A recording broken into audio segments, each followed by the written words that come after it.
오늘은 메소포타미아 문명과 우르라고 하는 제목을 한번 해보겠습니다. 조금 학생들에게는 익숙한 이야기인데 우리 교우님들에게는 조금은 역사적인 배경이 있어야 되기 때문에 어려울 수도 있지만, 그래도 성경에 그 내용이 다 있기 때문에 세계 역사 이야기와 더불어 성경 역사 이야기 이렇게 맞추는 그런 방식으로 해보도록 하겠습니다.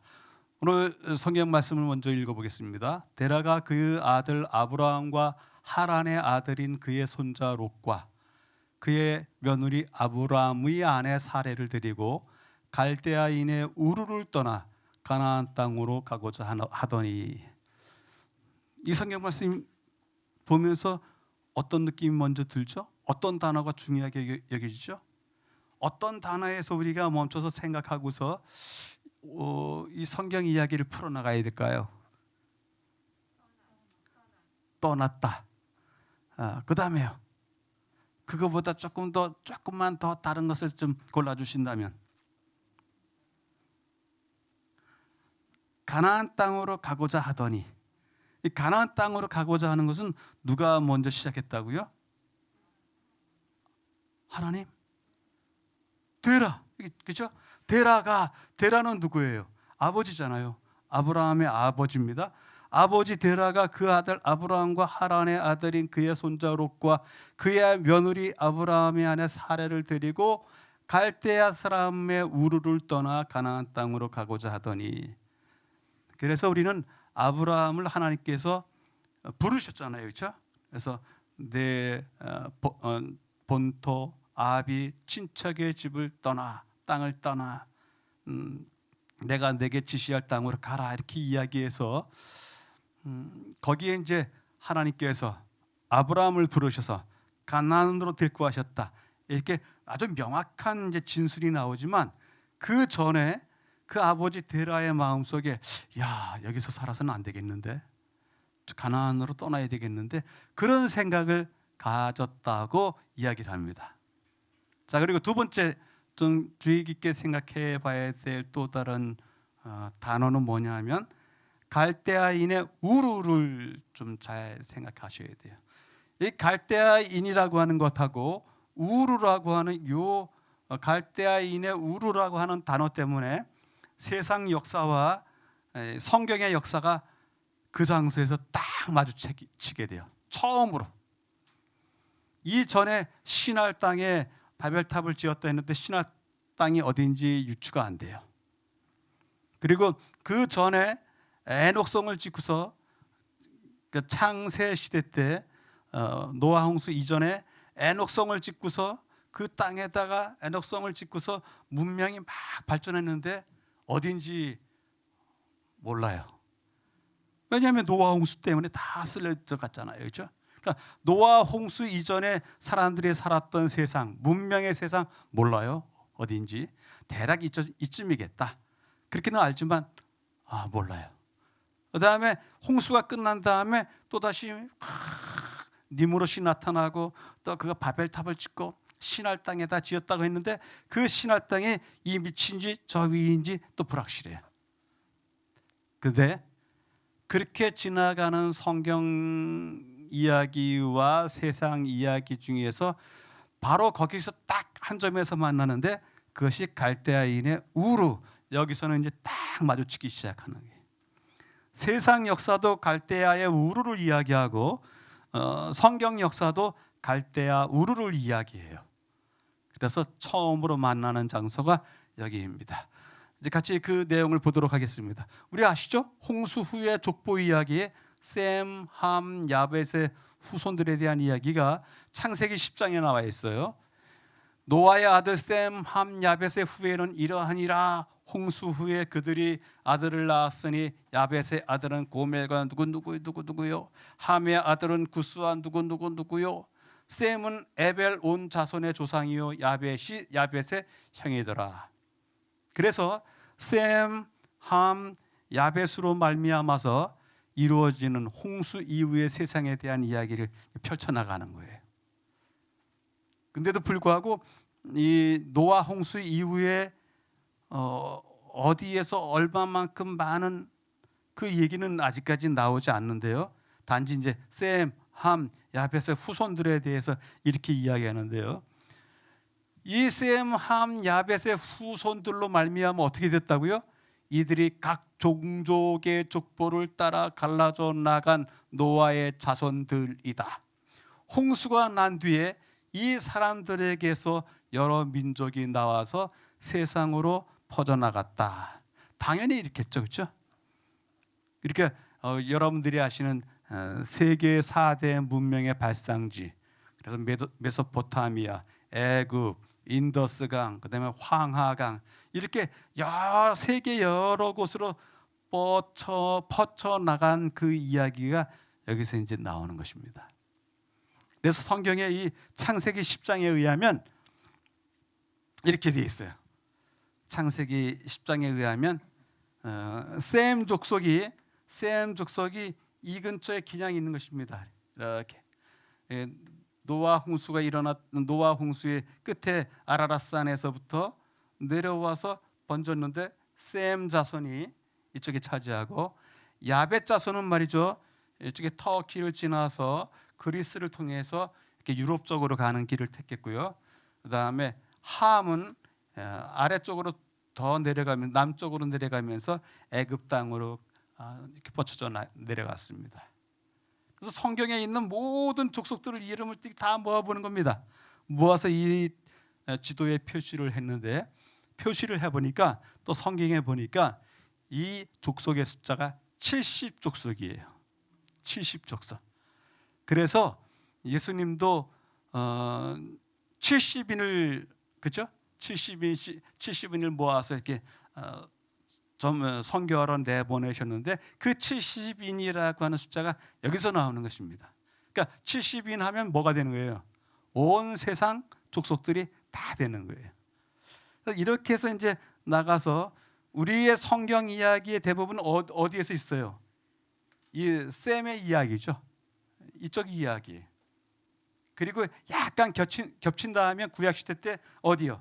함, 애굽에 대한 이야기고, 그다음에 이제 신약 성경에 넘어와서 이 터키와 그리스, 이탈리아까지 가는 바울의 선교 여행과 더불어서 이 야벳 이야기가 좀 섞이지 않는가, 이렇게 보시면 됩니다.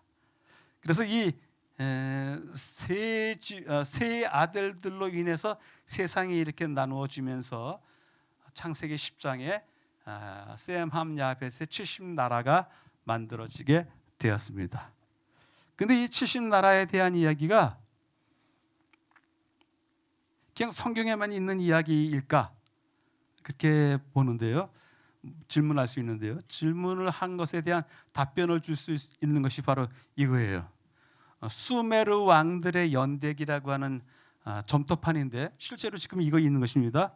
이렇게 사각 기둥, 진흙 사각 기둥으로 만들어진 점토판이에요. 근데 여기에 수메르 왕들의 이야기가 쭉 써져 있는 것입니다. 어느 때 이야기? 홍수 전의 왕들에 대한 이야기가 쫙 써져 있고요. 그다음에 홍수 이후의 왕들도 몇 대의 왕이 이렇게 기록되어 있어요. 어떻게 홍수 이후와 홍수 이전을 가릴 수 있느냐? 여기 이 점토판에 그렇게 쓰여져 있어요. 이 점토판에 이제 왕이 하늘에서부터 내려왔고, 왕이 에리두라고 하는 그 동네에 살게 된 것에 대한 이야기를 쭉 나와 있습니다. 그리고 그 에리두의 왕 이름이 무엇이었는데, 그가 28,800년을 지배했어요. 그러니까 지금과 같은 1년은 365일에서 1년, 그런 개념은 이제 현대 개념이고, 28,800년이라는 것이 몇 해인지는 잘 모르지만, 그래도 홍수 이전에 살았던 아벨의 후손들이요, 그렇죠? 셋의 후손들의 이야기를 쭉 보면은 800년, 900년 살지 않습니까? 그거하고는 많이 차이 나 있지만, 그래도 이들이 카운트했던 방법을 알 수 있다고 하면 이것에 대해서도 어느 정도 신빙성이 있다, 이렇게 둘 수가 있습니다. 근데 무엇이냐면 이 점토판에 이야기하기를 왕 어느 왕 시절에 여기 이제 볼까요? 수메르 왕 우바라 투투라고 하는 수메르 왕이 있었는데 그 왕이 홍수가 그의 땅을 모두 쓸어버리기까지 왕 노릇을 했어요. 그래서 18,600년 동안 왕 노릇을 했는데요. 이 점토판이 너무너무 중요한 것 같다는 건 뭐냐면 이 점토판에 이 글씨가 나오는 거예요. 이 글자가 나오는 거예요. 내용이 나와요. 홍수가 땅 모두를 갖다 쓸어버렸다. 대홍수에 대한 언급을 여기서 하고 있어요. 그래서 이 점토판이 상당히 중요하게 취급되는 우리 성경학자들에게는 중요하게 취급되는 점토판입니다. 네, 이제 여기 아라랏산에서부터 내려온 식구들이 말이죠. 온 세상에 흩어지기 시작했습니다. 그래서 이제 셈에 대한 이야기를 잠깐 보려고 그래요. 이거 다 읽을 필요 없어요. 셈은 자손의 조상이요 그랬죠.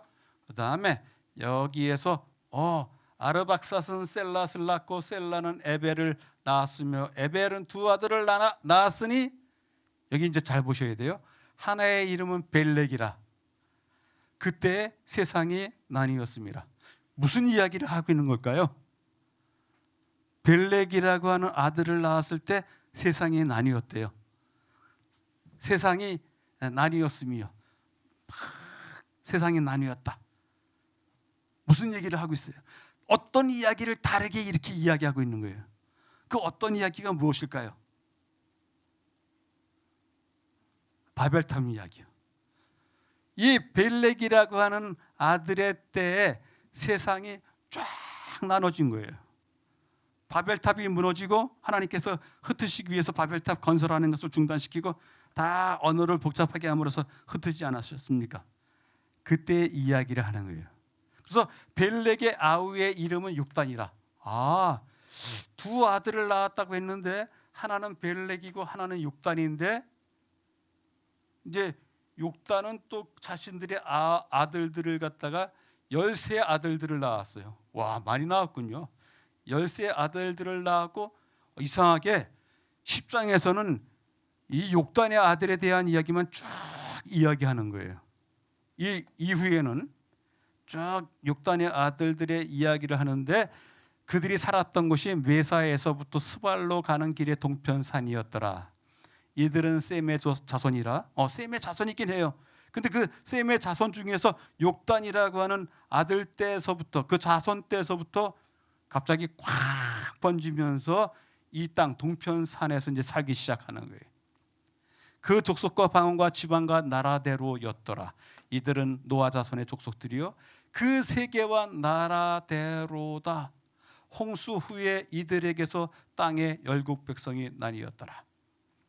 그래서 지금 무슨 얘기를 하고 있냐면 이 창세기 10장 이야기에서는 셈, 아르박사, 셀라, 에벨 이렇게 쭉 자손들이 이어지다가 요 벨렉과 욕단 사이에서 이제 큰 사건이 벌어지는 거예요. 근데 이때 세상이 나누어지고 창세기 10장에서는 요 욕단의 아들들에 대한 이야기를 쭉 해나가면서 엄청난 민족들이 쫙 퍼져나가는 이야기를 하고 있습니다. 그러니까 세상이 그렇지 않겠어요?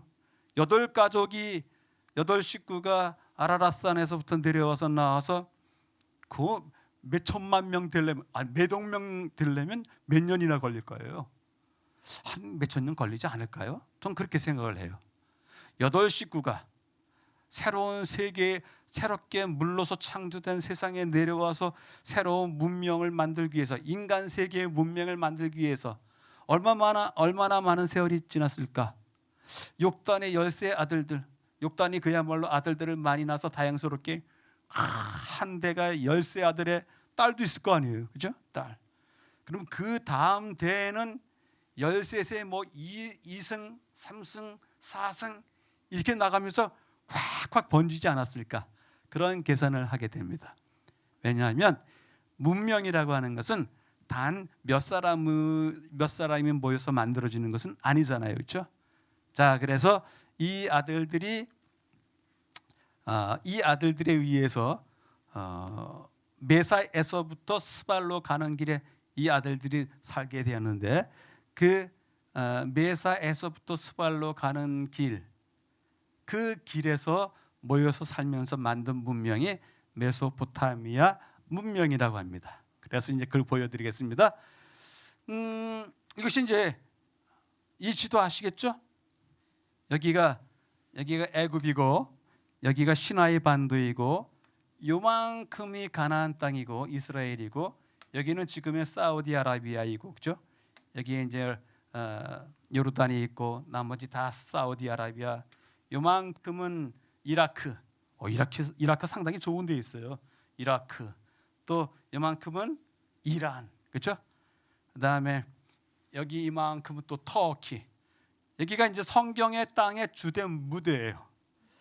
근데 보다시피 여기 이제 이 땅에 갖다 메소포타미아라고 부르는데 메소포타미아라고 부르는 까닭은 여러분들이 거기서 그림을 보더라도 여기 뭔가 이렇게 흐르는 흔적이 보이잖아요. 그렇죠? 이것이 유프라테스 강이에요. 엄청나게 길어요. 유프라테스가.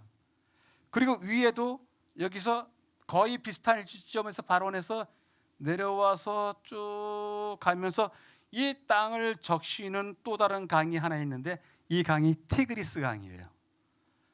약 3,000km 이상씩 되는 강들이에요.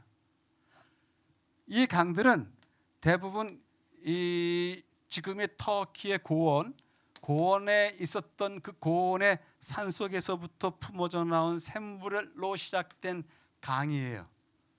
그 강들이 이 뜨거운 열대 지역을 지나면서 온 물줄기를 사방에 이렇게 적실 때마다 여기서는 2모작, 3모작을 하게 돼요. 그래서 역사적으로 거기 이제 토로스 산맥이라고 하는데 그 토로스 산맥에서부터 이제 물이 흘러져 나오는데요. 여기 보세요. 2,800km, 1,900m, 1,900km 오면서 물을 적셔 줍니다. 자, 이렇게 길어요. 이렇게 길고. 그러니 물이 흐르니까 이 물이 흐르는 그 가운데예요. 두 강 사이의 가운데는 무지무지하게 푸른 거예요. 또 무지무지하게 농사도 잘 되고 뭐가 잘 되는 거예요. 그러니까 먹고 사는 것이 풍족하고 고생을 덜하는 평야지대이고 하다 보니까 여기서 드디어 문명이 싹트게 되는 것입니다.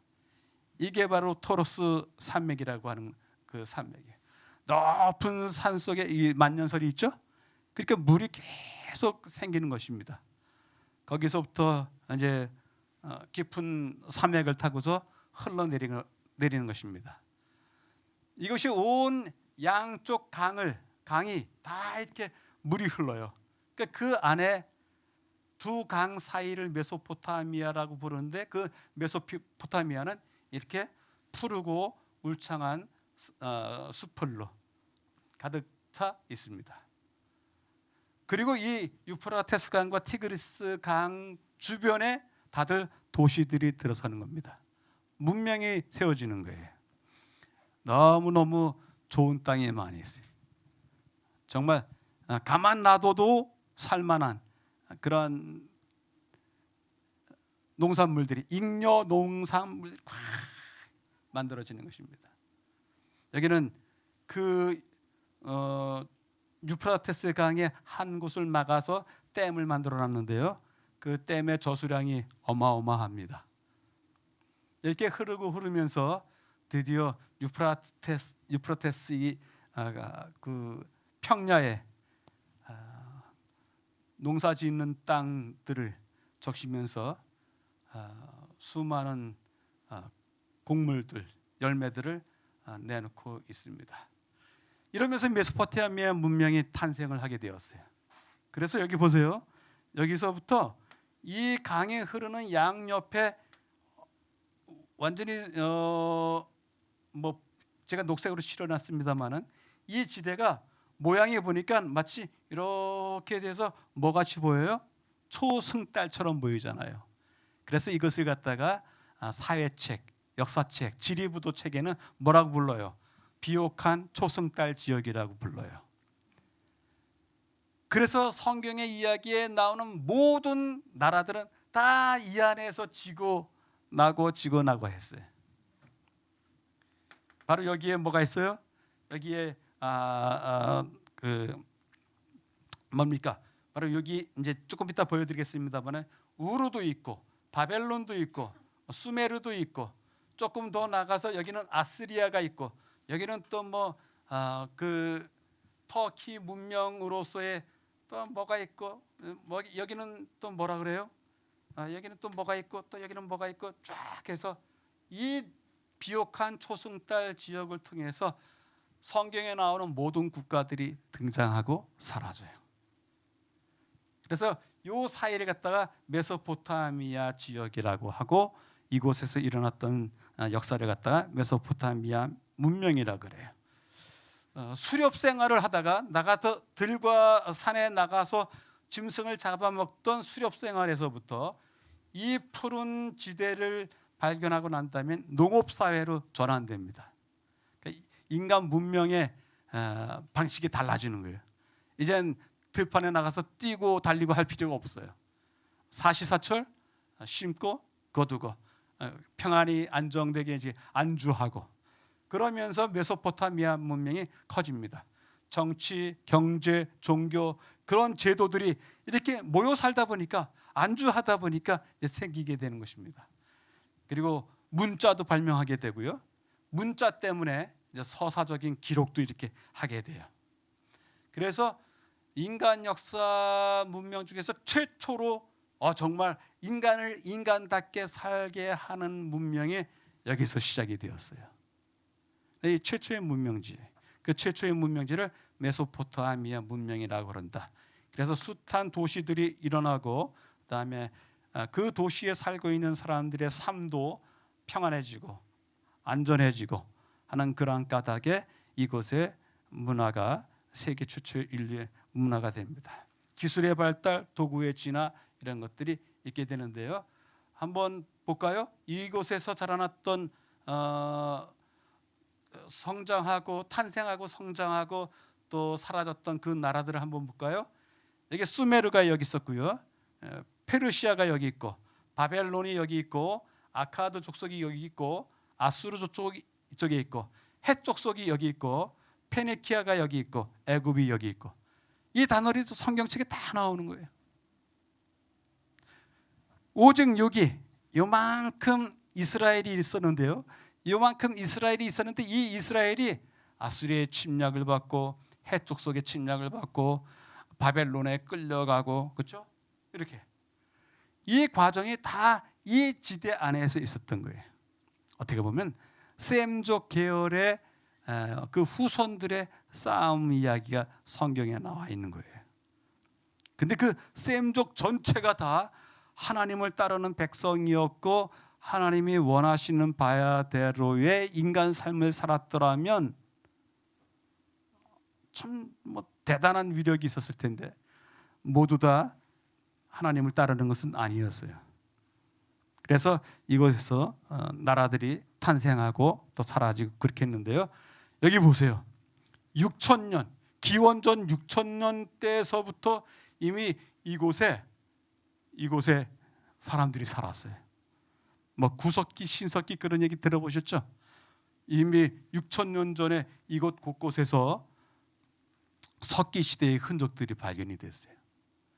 그러다가 4,400년 정도 되니까 이제 제국이 하나 만들어지는 거예요. 우바이드 제국, 우바이드 시대라고 하는데,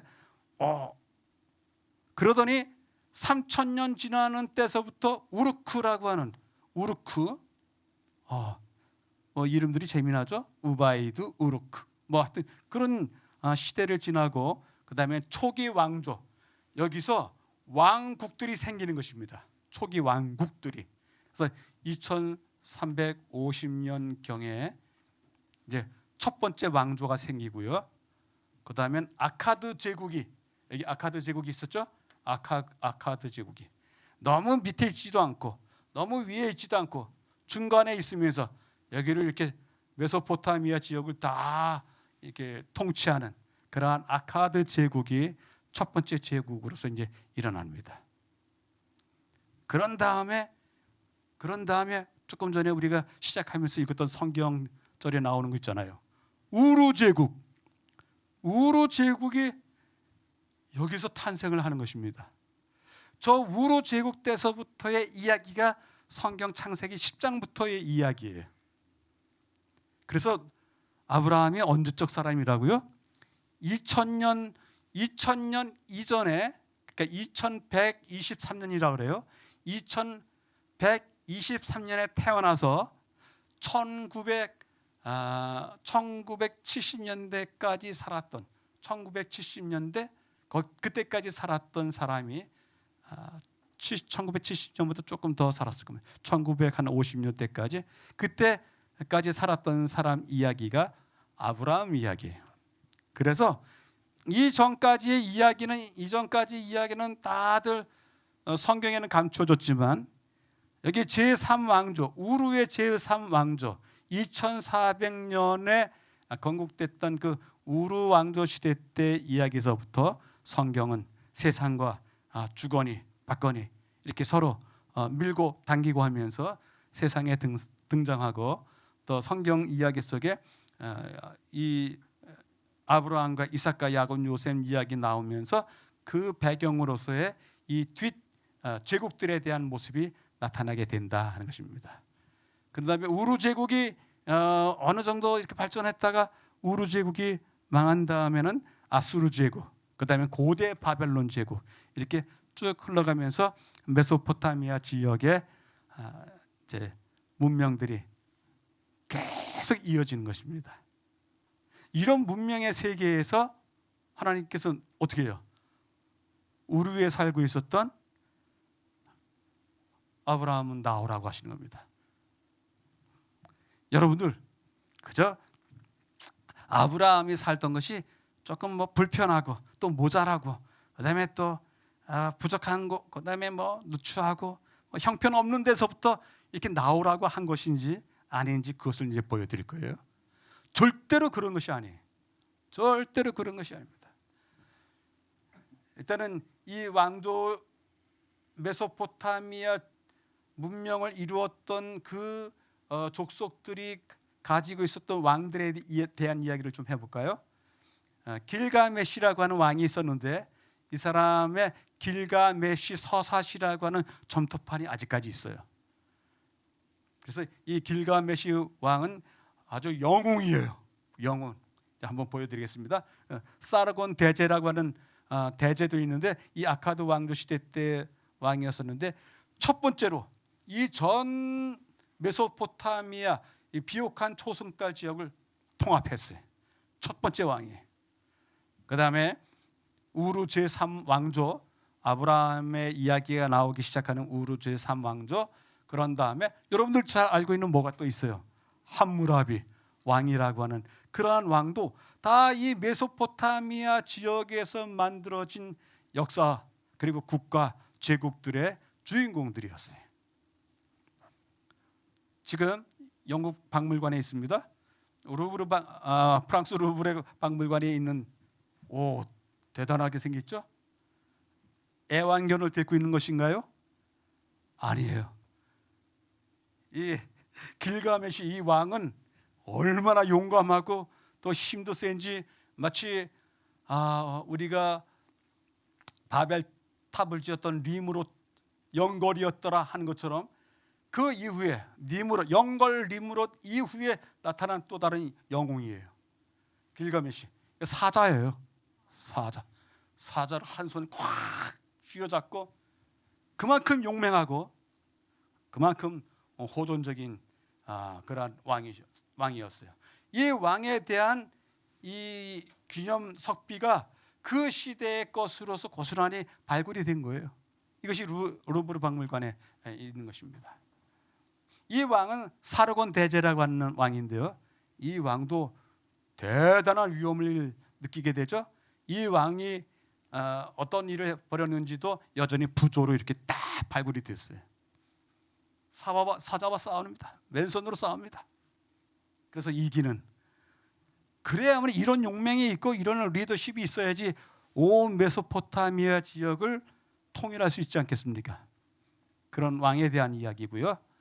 그다음에 여기 그 사르곤 대제가 나가서 통일시키기 위한 통일 전쟁을 하기 위해서 사람들과 싸우는 모습을, 이 싸우는 모습이 다 이렇게 글자로, 세기 글자로 다 지금 그 판 그대로 발굴이 돼서 이거 다 해석이 되었습니다. 이거 다 해석이 되었어요. 그래서 저기 있는 것이 사르곤 대제라고 하는 것을 알게 되고요. 이거는 루브르 박물관에 있는데 라마수라고 해서 사람의 머리, 독수리의 날개, 황소의 몸통을 가지고 있는 메소포타미아의 신이에요. 신. 그래서 이것도 고스란히 발굴이 돼서 루브르 박물관에 가 있는데, 이 발굴될 때의 모습이에요. 사람 키에 2배 정도는 되죠. 조그만 석상이 아니에요. 웅장하고. 사실 고대 세계에 돌아다닐 때 보면 그 고대 세계의 힘이 얼마나, 그 나라와 제국이, 그 왕이 얼마나 힘이 셌는지는 무엇을 보면 아시냐면 기둥의 높이잖아요. 그래서 애굽에 가든지 아니면 이란에, 지금 이란이나 이라크 같은 데 가면은 그 고대 건물의 건축물의 이 기둥이 엄청 높아요. 한 10층까지 올라가요. 또 그리스 아테네에 있는 제우스 신전 다 허물어지고 기둥들만 남아 있는데 그것도 사람 키의 10배 이상 돼요. 이렇게 얼마나 기둥이 높으냐, 얼마나 기둥이 두꺼워서 몇 사람이 돌아서야지 겨우 한 기둥 끌어안느냐, 그런 둘레에 의해서 그 당시의 국력이, 그 당시에 이 제국의 힘이 평가받는데요. 이런 라무스 신상은 대단한 작품이에요. 이것이 그대로 발굴이 되었습니다. 이건 누구예요? 이는 함무라비입니다. 함무라비의 임금상이 있는 바로 밑에 쭉 내려가서 이렇게 넓게 석비가 되어 있는데 2m 25cm예요. 여기에 282개의 법률들이 이 안에 쭉 들어가 있다고 합니다. 와, 이런 문자로 법까지 만들어서 사는 세상, 그런 세상이기에 이 문명 세계가 대단한 겁니다. 대단했어요. 자, 그리고 또 이것은 무엇이냐면, 이거는 그야말로 우리가 성경책에서 읽었던 그 우루에서, 갈대아인의 우루에서 나온 유품인데요.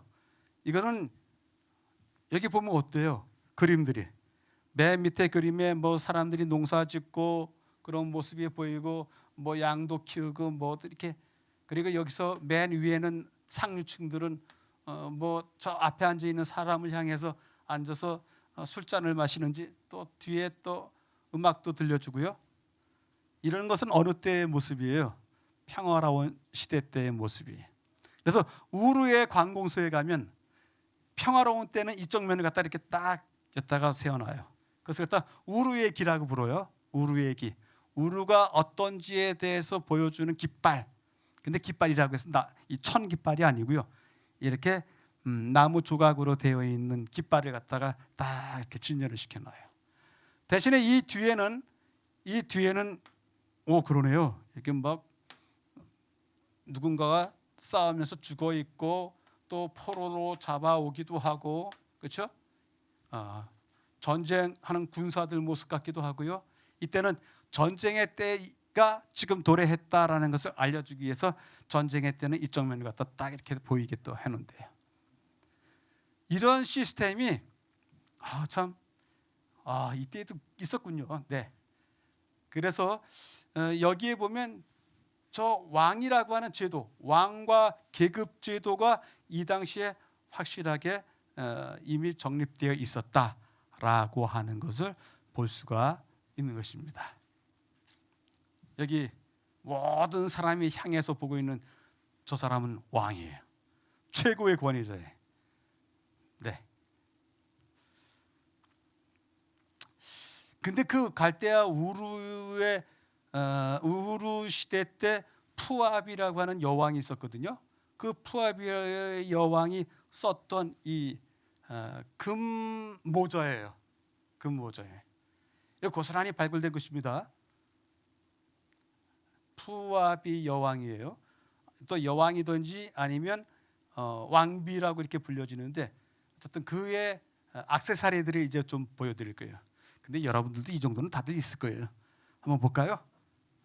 이 정도는 몇 개씩 갖고 계시죠?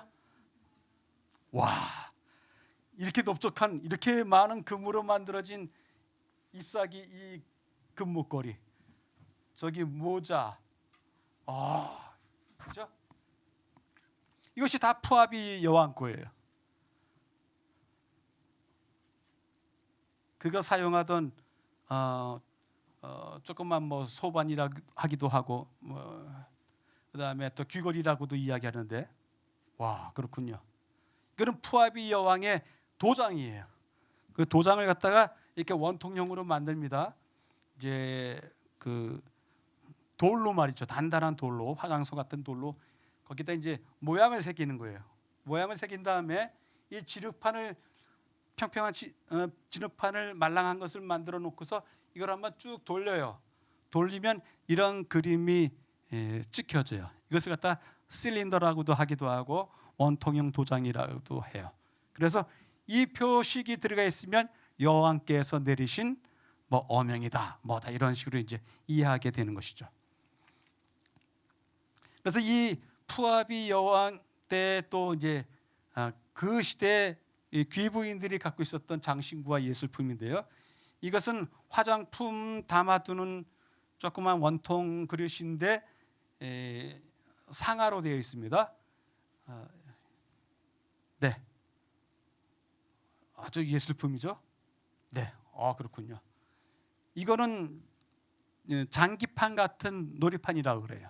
그래서 이거는 한 칸씩 뭐 가고 뭐 이렇게 뽑으면 뭐 몇 칸 가고 그런 장기판 같은 놀이판이다라고 이야기를 해요.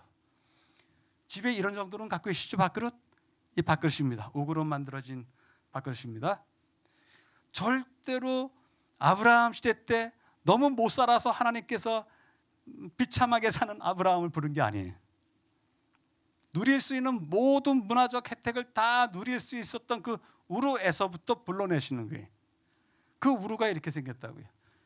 이것은 금으로 되어 있는 조그만 종기처럼 생겼죠. 종기보다도 뭐 하여튼 금으로 되어 있는데 이 성분을 분석해 봤더니 화장품, 이 여자분들이 쓰는 이 색조 화장품 있지 않습니까? 그거였습니다. 그것을 담은 금 뭐입니다. 와, 네, 그릇들입니다. 그 귀족계층이 살던 그 귀족계층이 지니고 살던 그런 그릇들 종류입니다. 멋있는 주전자네요, 그렇죠? 네. 지금 이런 거 소공동에 있는 롯데백화점에서도 못 팔걸요? 네. 아주 정교하게 만들어지고 잘 만들어져서 여러분들 집에 금송아지 몇 개씩이나 있는지요? 여기 가면 그 당대에 그렇군요. 여기 보세요. 이거는 하프예요. 하프인데 하프의 모양이 이렇게 생긴 거예요. 이 하프인데 이 하프의 앞 머리 부분이라고 할까요? 이런 장식이 되어 있고 저 세로 정말 정교하게 만들어진 하프의 모습이 여기 있습니다. 또 이 이야기는 오래되었는데도 불구하고 많은 문화권에서 이런 이야기가 있는 것 같아요. 그렇죠? 나무 가지에 걸린 양 모습, 그렇죠? 염소 모습. 근데 그런 모습이 금색 칠해져서 있는 것입니다. 이 시대에 아브라함 시대에 이미 언어와 문자가 있었던 것입니다. 서령 문자라고 그러죠. 이것은 조금 더 시간이 지난 때의 것인데 그 신 바벨론 시대 때 있었던 벽돌입니다. 벽돌에 여전히 옛적 서령 문자가 새겨져 있고 그들이 사용했던 문자들이 기록되어 있는 것입니다. 아까 길가메시 왕에 대한 얘기를 했죠. 그 길가메시 왕에 대한 얘기를 쭉 쓴 점토판입니다. 이 점토판에도 무슨 얘기가 있다고요? 홍수 이야기가 이 안에 이렇게 기록되어 있는 거예요. 그래서 이것들은 아주 귀중하게 다뤄지고 있습니다. 아까 보았던 수메리안 킹 리스트라고 하는 것인데 이것은 사면을 사각형이니까 사면을 다 찍어 놓은 그림입니다. 이것도 아주 유명한 이야기가 들어가 있는 여기도 서사지 어떤 역사적인 사건을 쭉 적어놨는데요. 아트라하시스 서사시 그렇게 부르고 있습니다. 그 다음에 메소포타미아 신들도 한번 볼까요? 이것이 이제 메소포타미아에서 발굴된 당대의 신들의 모습입니다. 그래서 주신 마루둑도 보이고 뭐 그다음에 여신들도 보이고요, 그렇죠? 이것도 신입니다. 신들입니다. 또 특별히 이제 달의 신 난나르하고 달의 신 난나르, 아브라함이 살았던 그 우르의 주신이 난나르입니다. 그래서 그 신도 보이고요. 그다음에 그렇죠? 여기 이렇게 달 표시가 있죠? 예, 달의 신이에요. 그래서 사실 아버지 데라가 이 신을 위한 신상을 제작하는 직업을 가졌던 사람이었어요. 아버지 데라가. 그렇게 보시면 되고요. 이건 또 무슨 신 같으세요? 이 정 가운데 이런 표시가 있으면 이게 다 뭐죠? 이건 태양신입니다. 태양신 샤마시라고 하는 태양신에 대한 신도 있고, 예. 그다음에 이건 참 위대한 위대한 신입니다. 엘닌시 생명의 신이라고 하는데 생명의 신인데 동그란 무엇인가 잡고 있죠. 이 동그랗게 잡고 있는 이 동그란 표시가 생명이라고 하는 생명의 표시랍니다. 자, 그리고 이제 마지막으로 볼 그림 하나는 너무 만화 같지 않습니까? 근데 이거 만화가 아니에요. 그림이 아니에요. 실제 이 벽화로 돌에 새겨놓은 조각이에요. 이것이 그 메소포타미아 문명에서 발굴된 조각상인데 이것이 이제 혼돈의 신이에요. 혼돈의 신. 이 혼돈의 신이고 이 신, 태양신 샤마시가 이 혼돈의 신하고 다투면서 쫓아가는 모습을 이렇게 그려놨어요. 와, 근데 어떻게 이렇게 그림이 지금 만화가들이 그려도 그렇게 이렇게 멋있는 상상력을 동원해서 그릴 수 없을 정도의 이런 그림을 그려놨는지요. 대단한 그림이에요. 그러니까 다 일일이 파서 만든 조각으로서 벽화로서 만든 그런 부조입니다. 이렇게 갈대아인의 우르, 그 우르에서 이렇게 모든 혜택이 다 있고요. 신도 있고 문학도 있고 또 갈대아 우르는 항구이기 때문에 돈도 풍성하고요. 살기에 너무너무 좋은 세상인데도 불구하고 거기서 불러내시거든요.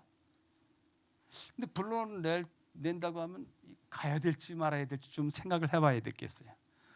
제가 하나 좀 이게 아픈 이야기인데 제가 모자란 사람이라서 아픈 얘기인데 뭐냐면 서울에서 전도사 생활도 하고 뭐 이렇게 좀 있었습니다. 그러다가 지방에 가지 않았습니까? 지방에 갔는데 와, 이것은 이렇게 배추밭이 있고 사람이 사는 동네에 있고 거기에 교회가 이렇게 있는데 교회하고 이제 배추밭하고 이제 같이 접해 있습니다. 근데 이 배추밭하고 교회하고 담이 없더라고요. 담이. 또 요 교회하고 이 큰 도로하고도 담이 없어요. 담이 없으니까 담이 없는 것 때문에 얼마나 이게 모든 게 다 비춰진다, 보여진다라는 것 때문에 그런지 몰라도 못 살겠더라고요. 담이 꽉 쌓여져 있어서 그 안에서 이렇게 살던 사람이 담이 없으니까 못 살겠더라고요. 그리고 조금만 나가면 명동도 가고, 조금 나가면 뭐 서공동도 가고, 그랬던 거기에서 이제 전도사 생활을 했는데 나가니까 5일 장터 외에는 없는 것입니다. 그러니까 얼마나 이게 초반에는 견디기 힘들었는지, 사람들이 많이 안 보이니까 못 살겠더라고요. 지금 여러분들께서 보셨던 그것이 문화적으로 수준이 낮습니까? 아니면 삶의 질이 조금 낮습니까? 아니면 뭐가 좀 모자릅니까? 아니에요. 전혀 아니에요. 그런 곳에서 하나님께서는 아브라함을 부르시는 겁니다. 여기 마지막으로 이 사진 보여드리고 마치겠습니다. 갈대아 우르가 어디냐면 여기에요. 여기. 지금은 흙들이 자꾸만 몇천 년 동안 흙들이 자꾸만 내려와서 4,000년 정도 되겠죠. 여기까지 이제 여기서 이제 바다가 만나는데, 예전에는 우루까지 완전히 바닷물이 그냥 들어갔어요. 그래서 중요한 항구 도시고 국제적인 도시였어요. 이것이 그 흔적입니다. 위에서 찍은 사진인데, 네, 이야기가 많지만 이 이야기들을 이렇게, 이것이 아주 갈대아 우르의 상징과도 같은 것인데, 지꾸랏이라 그래요. 지꾸랏이라 그러는데 피라미드 쌓아 올라가는 것처럼 쭉 올라가는 겁니다. 맨 위에는 달의 신 난나르가 있고요. 난나르를 모시는 사원이 있고요. 그 밑에는 행정 부서들이 있어요. 그래서 사원이면서도 행정 빌딩 가로서 이렇게 활용하던 곳인데요. 그리고 그 주변에 집들이 많이 발견되는데, 이 집들 중에 하나를 찍어서 아브라함이 살던 집이라 해서 아브라함의 집이라고 하는 그 집 터도 있습니다. 근데 여기 보세요. 우리 아파트도 이렇게 넓고 이렇게 잘 구성되어 있나요? 굉장한 집들이. 네, 난나르요. 어디서든지 볼 수 있는 이 갈대아 우르, 어디서든지 봐도 높이 솟아 있는 저 신전이요. 그리고 저 중심지요. 저기에서부터 떠나간다는 것, 여기서부터 멀어져 간다는 것은 쉬운 것이 아닌데도 불구하고 하나님께서 여기서 부르십니다. 가자, 이렇게 얘기합니다. 떠나가자. 갈대아 우르에서부터 뭐라고요? 학문의 중심지, 종교의 중심지, 그리고 무역의 중심지. 그래서 온통 그 시대의 삶의 중심지에서부터 이제 나가자, 이렇게 부르시는 겁니다. 사실은 세상의 중심에서 나오라는 뜻이거든요. 자, 이 의미는 무슨 교훈을 주는지 다음 또 만나 뵙는 때 다시 한번 더 말씀드리도록 하겠습니다. 네, 여러분들도, 우리 모두가 어려워요. 저도 어려워요. 우리 모두가 어려워요. 떠나라 하는 이야기가 쉬운 이야기 아닙니다. 그것도 몇 살이 돼서요. 비록 아브라함이 175년을 살았어요. 175년을 살았는데 75세 때 가자, 이렇게 하나님께서 제안을 주십니다. 그렇게 나이 어린 때도 아니고 뭐 나이 많은 때도 아니죠. 175년을 살았으니까 그 중에 75살이면 청년의 때를 지나고 이제 중년의 때에 들어설 때 가장 무엇인가 많이 이루고 하고 싶어하는 것들이 있을 때 하나님께서 그 모든 것들 우리에 남겨두고서 가자. 오늘 하나님께서 우리에게 떠나자라고 하는 이야기를 하실 때면 우리가 어떻게 대응해야 될지 거기에 대해서 생각하게 하는 그러한 시간이었습니다. 감사합니다.